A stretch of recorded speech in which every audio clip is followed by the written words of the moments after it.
The great ruler chapter 34 Liu Ming. शिविर के भीतर दिखाई देने वाले अजनबियों का एक समूह स्वाभाविक रूप से कई छात्रों की नजरों को आकर्षित करेगा। हालांकि उनमें से किसी ने भी संपर्क करने की हिम्मत नहीं की। उनके शरीर से निकलने वाली अशुभ आभा ने युवा लड़कों और लड़कियों को थोड़ा डरा दिया। लियू क्षेत्र के लोग, मू चेन ने इन अपरिचित पुरुषों को देखते हुए भौहें सिकुड़ी। ये लोग उत्तरी आध्यात्मिक क्षेत्र में क्यों भाग गए? ये स्पष्ट था कि शिक्षक मो भी उलझन में था। वह धीरे धीरे समूह की ओर चला गया और एक मध्यम आयु वर्ग का आदमी आगे बढ़ा। उन्होंने मुस्कुराते हुए अपने हाथों को कस लिया और कहा, निश्चित रूप से यह उत्तरी आध्यात्मिक अकादमी का शिक्षक मो होना चाहिए। लियू टेरिटरी के लियू मिंग, मैं यहाँ बिना बुलाए आने के लिए माफी मांगता हूँ, लेकिन मुझे उम्मीद है कि आप मुझे माफ कर देंगे। ओह, तो ये लियू क्षेत्र का तीसरा मास्टर है, लियू मिंग। शिक्षक मो ने उन शब्दों को सुनकर एक हल्की मुस्कान छोड़ दी। मैं शिक्षक मो को मुझे इस तरह से कॉल करने की अनुमति कैसे दे सकता हूँ? ये केवल बाहरी लोगों के कारण एक अफवाह है। अधेड़ उम्र के शख्स ने जल्दबाजी में अपना सिर हिलाया और लो प्रोफाइल बनाए रखा। लियू मिंग, लियू क्षेत्र के तीसरे मास्टर हो। शिक्षक मो के पीछे, मू चेन ने फिर से मध्यम आयु वर्ग के आदमी को देखा। उत्तरार्ध थोड़ा पतला था, फिर भी वह मजबूत लग रहा था। इसके अलावा, उसके पास पंजे जैसे हाथों की एक जोड़ी थी। इस पल में, पतला चेहरा मुस्कुराहट से भर गया था। मू चेन नाम से अपरिचित नहीं था, लियू मिंग। उन्होंने अक्सर इसे अपने पिता और चाचा झो से सुना था। यह व्यक्ति लियू टेरिटरी के टेरिटरी लॉर्ड, लियू किंगटियन का छोटा जुड़वां भाई था और उसके लिए दाहिना हाथ भी था। उनकी ताकत पहले से ही आध्यात्मिक रोटेशन चरण देर से चरण तक पहुंच गई थी और आत्मा चरण तक पहुंचने से केवल एक कदम दूर थी। इसके अलावा, उन्हें उत्तरी आध्यात्मिक क्षेत्र के भीतर एक अपेक्षाकृत प्रसिद्ध व्यक्ति माना जाता था। तुम लोग हो? शिक्षक मो ने लियू मिंग के नेतृत्व वाले समूह को देखा, जो शिविर के आसपास के माहौल के साथ फिट नहीं था। उसके पास थोड़ा दुखी अभिव्यक्ति थी। आखिरकार, ये जगह छात्रों के लिए एक प्रशिक्षण स्थान था। यहाँ आसपास इन अशुभ लोगों के साथ, ये छात्र के प्रशिक्षण को परेशान कर सकता है। शिक्षक मो, मेरे तीसरे चाचा वर्तमान में एक मिशन पर हैं। उसने देखा कि लियू यांग और मैं यहाँ थे, इसलिए वह हमें देखने आया। उनका इरादा हमें परेशान करने का नहीं था। लियू मिंग के पीछे, लियू मुबाई ने बोलते हुए एक हल्की मुस्कान दी। मिशन? लियू मिंग ने आह भरी। हम, लियू क्षेत्र में, एक महत्वपूर्ण वस्तु थी जिसे ब्लड स्लॉटर ग्रुप द्वारा चुरा लिया गया था, जब हम इसे वापस ले जा रहे थे। यद्यपि हम, लियू क्षेत्र, उन्हें घेरने और उन्हें नष्ट करने में कामयाब रहे, रक्तवद समूह के कप्तान झू तो अभी भी बच गए। वह हमारे पीछा के तहत उत्तरी आध्यात्मिक क्षेत्र में भाग गया, इसलिए हम इस बार उसे पकड़ने के लिए यहाँ आए। सूतू, ये नाम सुनकर टीचर मो ने भौहें सिकुड़ी। वह उत्तरी आध्यात्मिक क्षेत्र के भीतर एक अत्यंत निर्दयी व्यक्ति था। यह अज्ञात था कि उसके हाथों में कितने लोग मारे गए। यदि ये दुष्ट व्यक्ति उत्तरी आध्यात्मिक क्षेत्र में प्रवेश करता है, तो क्या ये यहाँ प्रशिक्षण लेने वाले छात्रों के लिए खतरा नहीं होगा? अन्य कानून का पालन करने वाली एडवेंचरर टीमें और एडवेंचरर्स उत्तरी आध्यात्मिक अकादमी से डरेंगे। इस प्रकार, वे इन छात्रों के लिए कुछ भी करने की हिम्मत नहीं करेंगे। हालांकि, ये दुष्ट व्यक्ति बिल्कुल भी संकोच नहीं करेगा। जब तक वे उसे दुखी करते थे, तब तक वह बिना किसी हिचकिचाहट के मार डालता था। ओहो, हाँ, इस बार, हम यहाँ आए क्योंकि हम शिक्षक मो को भी सूचित करना चाहते थे। कोशिश करें और छात्रों को अधिक सावधान रहने दें, ताकि कुछ भी अप्रिय न हो। आखिरकार, हर कोई जानता है कि वह व्यक्ति कितना पागल है। जैसा कि मू चेन शिक्षक मो के बगल में खड़ा था, उसने स्वाभाविक रूप से यह सुना और थोड़ा आश्चर्यचकित था। जाहिर है, उन्होंने ब्लड स्लॉटर ग्रुप नाम के बारे में पहले सुना था। यह एक बेहद शातिर नाम था। हालांकि, ये व्यक्ति बेवकूफ नहीं थे, वे लियू क्षेत्र को परेशान करने की हिम्मत क्यों करेंगे? ऐसा लगता है कि उन लोगों ने उनसे कुछ अद्भुत चुराया है। अन्यथा, लियू क्षेत्र इतना नाराज क्यों होगा? न केवल उन्होंने रक्तवद समूह का नरसंहार किया, बल्कि उन्होंने झूतू को इस स्थान पर भागने का कारण भी बनाया। तीसरा, मास्टर लियू, रक्तवध समूह ने लियू क्षेत्र से कौन सी वस्तु चुराई? आप वास्तव में इसके लिए इतने सारे सैनिकों को जुटाएंगे? मू चेन की आंखें चमक उठी। उसने अचानक पूछा जैसे वह भोला था। इस तरह के बेवकूफ सवाल ने लियू मिंग को चौंका दिया। उसने मुस्कुराते हुए कहा, छोटे भाई, मैं आपको यह नहीं बता सकता। मू चेन थोड़ा मुस्कुराया। अपने दिल के भीतर वो समझ गया कि झूतू द्वारा चुराया गया आइटम कितना महत्वपूर्ण है। मू चेन, यह मामला आपके म्यू टेरिटरी से असंबंधित है। लियू मोबाई ने मू चेन की ओर देखा और कहा। मू चेन? लियू मिंग ने जब ये नाम सुना तो वह दंग रह गए। मू चेन को देखते हुए उसकी आंखें संकुचित हो गईं और उसने ऐसा कहा, तुम मू फेंग के बेटे हो, एकमात्र व्यक्ति जिसने उत्तरी आध्यात्मिक क्षेत्र के भीतर आध्यात्मिक मार्ग के लिए योग्यता प्राप्त की। मू चेन सिर हिलाते हुए मुस्कुराया। वे लियू क्षेत्र और मू क्षेत्र के बीच कई विवाद थे। ये कहा जा सकता है कि वे दुश्मन थे, इसलिए वह लियू मिंग की प्रतिक्रिया से आश्चर्यचकित नहीं था। ओहो, मैंने बहुत समय पहले तुम्हारा नाम सुना है। मूल रूप से मैंने सोचा था कि आध्यात्मिक सड़क के लिए जगह मोबाई की होगी। लियू मिंग ने एक हल्की सी हंसी निकाली और यह बात कही। मू चेन मुस्कुराया, लेकिन उसने जवाब नहीं दिया। झूतू के मामले के बारे में हमें सूचित करने के लिए धन्यवाद, हम सावधान रहेंगे। ये देखकर कि लियू मिंग के शब्दों में एक डंक है, शिक्षक मो ने भौहें सिकुड़ी। लियू मिंग अंततः उत्तरी आध्यात्मिक क्षेत्र के भीतर एक प्रसिद्ध व्यक्ति था। वह एक युवा लड़के से इतनी अशिष्टता से कैसे बात कर सकता था? शिक्षक मो, हम आज रात शिविर में आराम करना चाहते थे, इसलिए हमें उम्मीद है कि शिक्षक मो इसे स्वीकार करेंगे। ओहो, हालांकि शिक्षक शी ने इसे पहले ही स्वीकार कर लिया था, मुझे अभी भी लगता है कि यह आवश्यक है कि शिक्षक मो इसे भी स्वीकार करें। बेशक, हम आज रात शिविर की सुरक्षा का ध्यान रखेंगे और गारंटी देंगे कि कुछ भी नहीं होगा, लियू मिंग ने जल्दी से कहा। जब शिक्षक मो ने ये सुना, तो उसने एक पल के लिए विचार किया।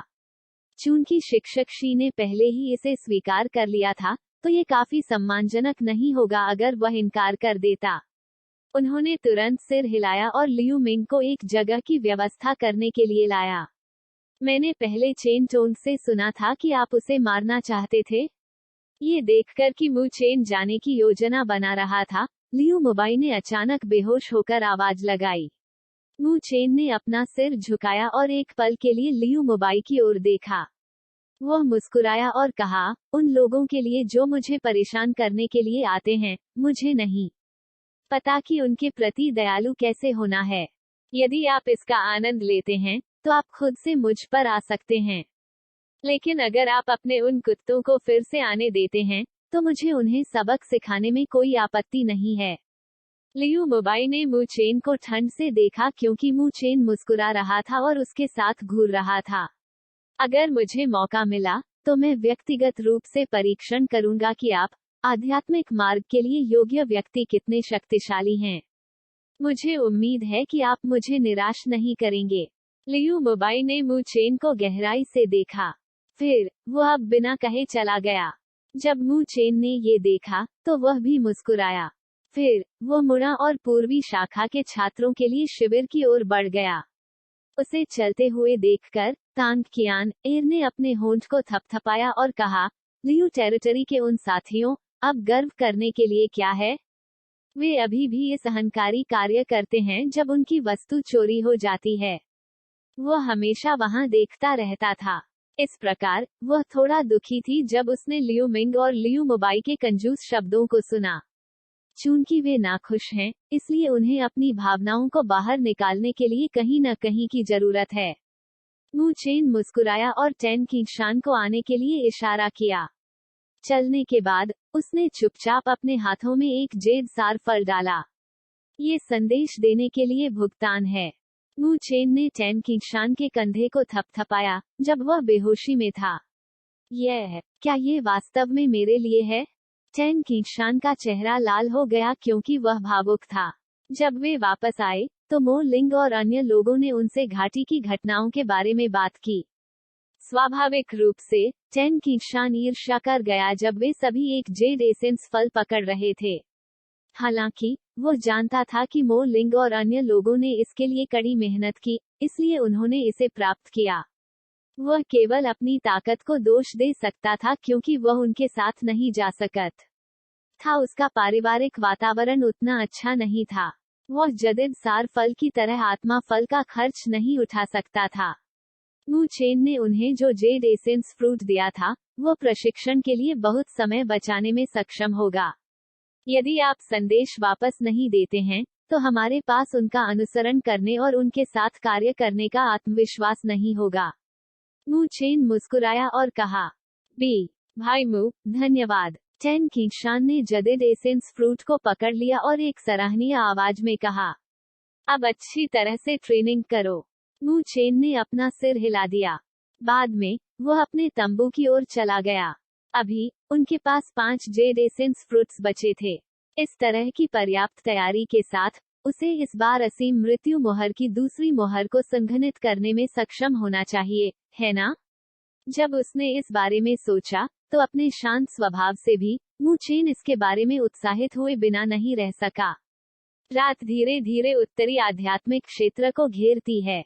जैसे जैसे आकाश का रंग गहरा होता गया, शिविर फिर से उज्ज्वल हो गया और बेहद जीवंत हो गया। हालांकि मू चेन बाहर नहीं गए। इसके बजाय वह अपनी आंखें बंद करके चुपचाप अपने तंबू के भीतर बैठ गया। उन्होंने ग्रेट पैगोडा कला को प्रसारित किया और उनके शरीर की सतह पर गहरे काले रंग की रोशनी चमक उठी। ये शांत प्रशिक्षण लगभग 30 मिनट तक चला। फिर मू चेन ने अचानक अपनी आंखें खोली और अपनी बाहों से एक गोल जेड एसेंस फ्रूट निकाला। धुंधली आग की रोशनी के नीचे जेड एसेंस फ्रूट का उज्ज्वल प्रतिबिंब बेहद मोहक था। मू चेन ने अपना मुंह चाटा। फिर उसने अपना मुंह खोला और सीधे जदेद सार फल को इस मुंह में डाल दिया। इसके बाद यह अंततः असीम मृत्यु मोहर के लिए दूसरी मोहर को संघनित करने का समय था। Great ruler chapter 35 the second limitless death seal. Hong. Jaded essence fruit तुरंत घुल गया जब यह मू चेन के मुंह में प्रवेश किया और भीतर एक मोटा, मीठा स्वाद फैल गया। इसके बाद शुद्ध आध्यात्मिक ऊर्जा पानी की तरह बहती है और मू चेन के शरीर में प्रवेश करती है। आध्यात्मिक ऊर्जा अत्यंत शक्तिशाली थी। इस प्रकार उसने अपने होंठों को पस किया क्योंकि आध्यात्मिक ऊर्जा ने मू चेन के शरीर को थोड़ा कांपने का कारण बना दिया। थोड़ी सी भी हिचकिचाहट के बिना मू चेन ने अपनी 10 उंगलियों को ओवरलैप किया और जटिल मोहरों के बीच तेजी से बदल गया। जैसे जैसे उसकी मोहरें बदलती गईं, उसकी हथेलियों के केंद्र में एक समृद्ध आध्यात्मिक ऊर्जा संघनित होने लगी। मू चेन हमेशा कुछ समय के लिए दूसरा असीम डेथ सील बनाने का प्रयास कर रहा था। यद्यपि वह कभी सफल नहीं हुआ था, फिर भी इसने उसे संक्षेपण विधि में तेजी से कुशल होने की अनुमति दी।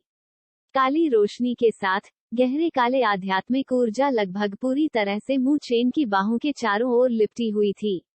आध्यात्मिक ऊर्जा का घनत्व कुछ ऐसा नहीं था जिसे मू चेन सामान्य रूप से प्राप्त करने में सक्षम होगा। मू चेन की आंखें उसकी हथेली के केंद्र में संघनित आध्यात्मिक ऊर्जा पर टिकी थीं। काली रोशनी एक भंवर का निर्माण कर रही थी और इसने आसपास की आध्यात्मिक ऊर्जा को अंतहीन रूप से खा लिया। वह पूरी तरह से इस पर केंद्रित था और विचलित होने की हिम्मत नहीं करता था। आखिरकार जब वह सामान्य रूप से संघनित करने का प्रयास करता था, तो वह आध्यात्मिक ऊर्जा का उपयोग करता था जिसे वह नियंत्रित कर सकता था। अगर यह असफल भी हो जाता तो इससे उसे ज्यादा नुकसान नहीं होता। हालांकि अभी स्थिति पूरी तरह से अलग थी। जेडेड सार फल से आने वाली आध्यात्मिक ऊर्जा ने मू चेन के शरीर के भीतर आध्यात्मिक ऊर्जा को काफी घने स्तर तक पहुंचा दिया। यदि वह विफल हो जाता है, तो आध्यात्मिक ऊर्जा से बैकलैश शायद मू चेन के लिए काफी परेशानी भरा होगा। भनभनाहट। जैसे जैसे मू चेन केंद्रित हुआ, काली शनि अधिक तेजी से संघनित हुई। एक काली रोशनी को धीरे धीरे एक काली रोशनी सील के आकार में संघनित करना संभव था। तुम सब अंदर जाओ। मू चेन ने अपने दिल के भीतर एक रोना छोड़ दिया और अपनी पूरी ताकत के साथ अपने शरीर के भीतर आध्यात्मिक ऊर्जा को सक्रिय किया। ये काली रोशनी सील में अंतहीन रूप से बह गया। काली रोशनी की गति फिर से बढ़ गई। लगभग 1 मिनट बाद काली रोशनी चुपचाप पीछे हट गई और मू चेन के बाएं हाथ के केंद्र के ऊपर एक काली बत्ती की मुहर दिखाई दी। अंत में उन्होंने दूसरी असीम मौत की मुहर को संघनित किया। मू चेन ने अपनी हथेली के केंद्र के ऊपर तैरते हुए असीम डेथ सील को देखा, लेकिन उसने आराम नहीं किया। इसके बजाय उनकी आंखें तेजी से गंभीर हो गईं क्योंकि उन्हें पता था कि असीम मृत्यु मुहर बनाने में सफल होना केवल पहला कदम था। इसके बाद उसे इस दूसरी असीम मृत्यु को अपने शरीर में अवशोषित करना होगा। लेकिन जब यह असीम मौत की मुहर उसके शरीर में प्रवेश करती है, तो यह एक अत्यंत शक्तिशाली बल को बाहर निकाल देगी। यदि वह सावधान नहीं था, तो उसके शरीर के भीतर के मेरिडियन नष्ट हो जाएंगे। मू चेन को पहले से ही लिमिटलेस डेथ सील से शक्तिशाली प्रतिक्रिया का सामना करना पड़ा था जब उन्होंने पहला गठन किया था। वो समझ गया कि बैकलैश केवल तब अधिक भयानक होगा जब उसने उनमें से अधिक का गठन किया। यहाँ तक कि शिक्षक मो जैसा कोई व्यक्ति, जो आत्मा चरण स्तर पर था, तीसरी असीम मौत की मुहर नहीं बना सका। यद्यपि बैकलैश की शक्ति व्यवसाय की अपनी ताकत के आधार पर बढ़ेगी, फिर भी वह अंतर करने में सक्षम था कि बैकलैश कितना शक्तिशाली होगा। मू चेन ने एक गहरी सांस ली और उसके आभा के भीतर आध्यात्मिक ऊर्जा बाहर निकलने लगी। इसने मेरिडियन के चारों ओर एक सुरक्षात्मक झिल्ली बनाई क्योंकि यह हिंसक प्रभाव के लिए तैयार था। जब उसके शरीर के अंदर का हिस्सा पूरी तरह से तैयार हो गया, तो मू चेन ने संकोच नहीं किया और दूसरी असीम मौत की मुहर न खुद को मू चेन की बाईं हथेली पर अंकित कर दिया। धमाका! जिस क्षण उसने मू चेन की हथेली को छुआ, उसका शरीर अचानक कांप गया। फिर उसके चेहरे का रंग बदल गया क्योंकि उसकी बाईं हथेली से एक उग्र बाढ़ की तरह उसके मेरिडियन के माध्यम से एक हिंसक प्रभाव आगे बढ़ गया। प्रभाव की शक्ति विनाशकारिता से भरी हुई थी। रास्ते में आध्यात्मिक ऊर्जा झिल्ली तुरंत टूट गई थी और उसके मेरिडियन प्रभाव को सहन नहीं कर सकते थे। ये थोड़ा विकृत हो गया और इससे एक भयानक दर्द आया। मू चेन के माथे पर ठंडा पसीना दिखाई दिया। हालांकि वह विचलित होने की हिम्मत नहीं करता था। उन्होंने जल्दबाजी में अपनी आध्यात्मिक ऊर्जा को जुटाया और इसे फिर से बैंग बैंग बैंग में समाहित कर लिया। मू चेन का शरीर युद्ध के मैदान में तब्दील हो गया लगता है। असीम डेथ सील से बैकलैश ने कई बचाव को नष्ट कर दिया और उसके शरीर के भीतर कहर बरपाया। दर्द ने मू चेन के शरीर को थोड़ा हिला दिया। लानत है कि दर्द ने मू चेन के चेहरे को थोड़ा मोड़ दिया था। उसने अपने दांतों को किरकिरा कर लिया और जोर से शाप दिया क्योंकि वह इसका विरोध करने के लिए संघर्ष कर रहा था। यदि वह भी इसका सामना करने में विफल रहता है, तो उसकी कड़ी मेहनत बेकार हो जाएगी। इसके अलावा उसे अपने शरीर के भीतर एक गंभीर चोट का सामना करना पड़ेगा। उसके मेरिडियन से लगातार एक भयानक दर्द निकलता रहता है। मू चेन पूरी तरह से ठंडे पसीने में भीग गया था और उसे दर्द से थोड़ा चक्कर आ रहा था। केवल इस क्षण में वह वास्तव में समझ गया कि दूसरी असीम मृत्यु सील बनाना कितना मुश्किल था।